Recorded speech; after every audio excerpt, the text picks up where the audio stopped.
বরবাদ versus Marco, এটা আবার কি খেলা? এখন বলতে মার্কো তো মুক্তি পেলে, বরবাদ তো ঈদে মুক্তি পাবে। আসল কথা ওইটা না। এটা কেন দিছি দেখেন, বরবাদের যে নায়ক রয়েছে সেটা হলো আমাদের শাকিব খান, এবং মার্কোর যে নায়ক আছে তাদের চেহারাটা একটু মিলান দেন দেখি।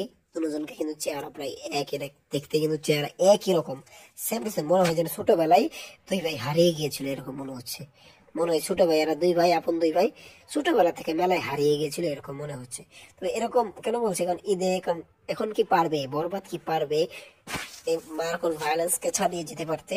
কারণ এই 30 কোটি বাজেটের এই মার্কো, অ্যানিমেল, বিক্রম, কেজিএফ, সালার, সব কিল, এইসব কিছুর পুষ্পাটু, এই সমস্ত ভায়োলেন্সের দিক থেকে হলো সব কিছুর বাপ। এখন কি হতে পারবে মার্কোর বাপ? কি হতে পারে বরবাদ? কি মার্কোর বাপ হতে পারবে? সেটা দেখতে আমাদেরকে অবশ্যই যেতে হবে এই আমাদের ঈদে বরবাদ দেখতে। তো আজকের ভিডিওটি এ পর্যন্তই, ধন্যবাদ।